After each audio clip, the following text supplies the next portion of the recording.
మీ business ఏదైనా మీ ఊర్లో promotion చేయాలంటే అది సుమన్ టీవీతోనే సాధ్యం. ఇప్పుడే సంప్రదించండి. హలో హాయ్ నమస్తే, వెల్కమ్ టు సుమన్ టీవీ. నేను మీ విజయ్ కుమార్. ఈరోజు మనం తంబలపల్లి నియోజకవర్గం ములకల్చెరు మండలంలో ఉన్నటువంటి 3 రోడ్ల కూడలలో అయితే ఉన్నాం. ఇక్కడ జాతీయ ఓటర్ల దినోత్సవాన్ని అత్యంత వైభవంగా నిర్వహిస్తున్నటువంటి సందర్భం ఇక్కడ కనబడతా ఉంది. అంటే ఎంఆర్ఓ గారు ఇక్కడికి విచ్చేసి అంటే ప్రజల మధ్యలో ఇక్కడ వాగ్దానాలు అయితే ప్రతిజ్ఞ అయితే చేశారు. అంటే మేము ఓటు హక్కును ఏ విధంగా మీరు ఉపయోగించుకోవాలి, ఏ విధంగా ఎన్నిక జరగాలనేటువంటి అంశాలన్నింటినీ కూడా ప్రతి ఒక్కరికి క్షుణ్ణంగా వివరించినటువంటి పరిస్థితి అయితే మనకి ఇక్కడ చాలా స్పష్టంగా కనపడతా ఉంది. మరిన్ని విషయాలు ఆయన అడిగి తెలుసుకునేటువంటి ప్రయత్నం అయితే చేద్దాం రండి. అందరికీ నమస్కారం అండి. ఈరోజు జాతీయ ఓటర్ల దినోత్సవం. జాతీయ ఓటర్ల దినోత్సవము అనేది 2010 సంవత్సరము నుంచి ప్రారంభించడం జరిగింది. ఎందుకు 2010 సంవత్సరం నుంచి ప్రారంభించడం జరిగిందంటే 1950లో మనకి ఎలక్షన్ కమిషను ఏర్పడడం జరిగింది.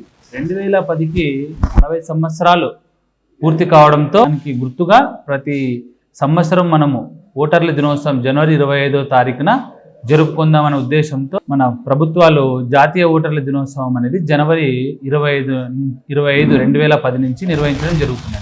ఈ జాతీయ ఓటర్ల దినోత్సవం ఎందుకంటే ఓటు విలువ ఏమి ప్రతి ఒక్కరికి తెలియాలి. ఓటు వల్ల సమాజం ఎలా మారుతుంది, ఎలా ప్రతి వ్యక్తికి ఓటు ఉండాలి, 18 సంవత్సరాలు అయిన వాళ్ళందరూ ఓటు నమోదు చేసుకోవాలనే ఉద్దేశంతో ఈ ఓటర్ల దినోత్సవం నిర్వహించడం జరుగుతున్నది. ఈ ఓటర్ల దినోత్సవం రోజు ప్రతి పోలింగ్ స్టేషన్లోనూ దాదాపుగా మనకి దేశంలో ఉండే అదేవిధంగా మన రాష్ట్రంలో అన్ని పోలింగ్ బూతులలోనూ ఓటర్ల దినోత్సవం నిర్వహించడం జరుగుతుంది. ఆ ఓటర్ల దినోత్సవం రోజు పోలింగ్ బూత్లో ఎవరైతే ఎక్కువ సార్లు ఓటు వేసిన వాళ్ళని సన్మానించడం జరుగుతుంది.